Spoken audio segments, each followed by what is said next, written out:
a losing battle. You can put what you like on the internet. The watershed is out the window now, because when it's 9 o'clock here in Britain, it's only 7 o'clock somewhere else.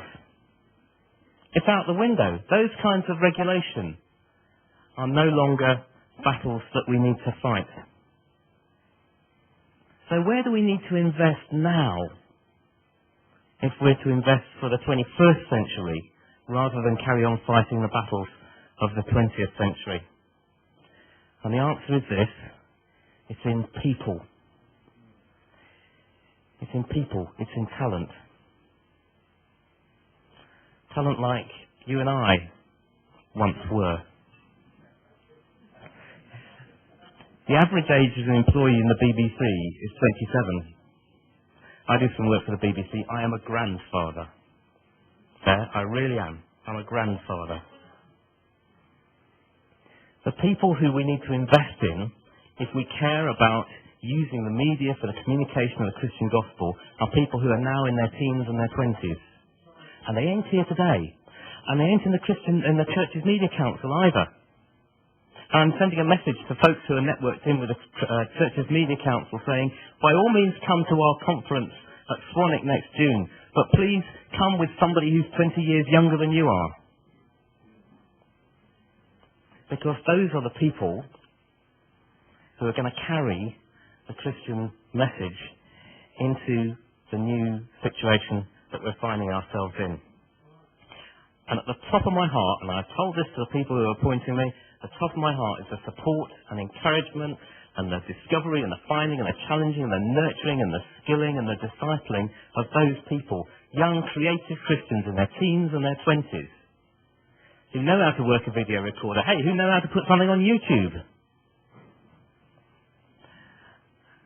And those are the people we need to invest in.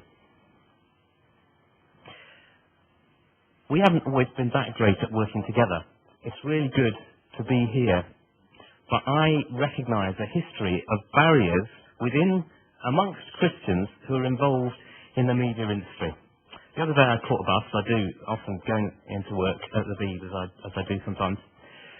And I sat on the back seat, and a lady came and sat next to me, and I guess she was in her 50s, black lady, in a long coat with a clerical collar on. And I was reading, and I promise you this is no word of a lie, I was reading a back number of the CMC magazine. Now, I don't do it every day on the bus, but I promise you that's what I was doing. And she saw me doing it. And she looked over and she saw it was a Christian magazine. And she said to me, "Hello, are you a Christian?" And I said, "Yes." She said, "Born again?" I said, "Yes." She said to me, "Do you go to church to worship God?" And I said, "Yes, I do. I do go to church." She said, "Saturdays or Sundays?" I said, "Is that important?" And she looked at me and shook her head and she said, "It's the most important." And she got off the bus at that stage and my heart was heavy.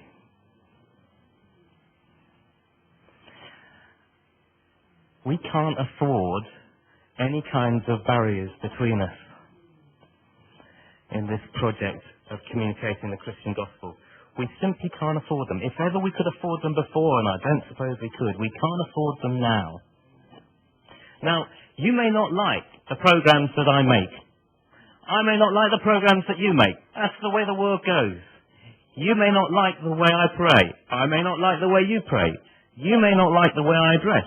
I may not like the way Jonathan dresses. That's the way the world goes. I'm just jealous, that's all. That is the nature of the church. But it is our job to take down the barriers between us and to rub along with each other. And tough that may be, because some of us are working in very, very different territories. Some of us are working in what's sometimes called the Christian independent sector. Some of us are working in what is laughably called the mainstream. I don't know, some of us are working online. Some of us are working in all sorts of different territories. I don't care anymore. It's too late. to worry about those things. We must work together. We must maintain the relationships between us. And I tell you what, if we in our generation, if I'm allowed to say that, can't maintain godly and creative relationships between us, the young Christians in the media, in their teens and their 20s, who are struggling to get by in churches that don't understand or care for them, they aren't going to look to us for any help or support. And so we must learn to work together. Whether we love each other's programs or stations or not, we must still learn to work together. Let me tell you just three things that I think God has given us through the Church's Media Council to be doing over the coming years. And they're these. The first is that the Church's Media Council has a role in trying to help the media understand the Christian community better and trying to help the Christian community understand the media better.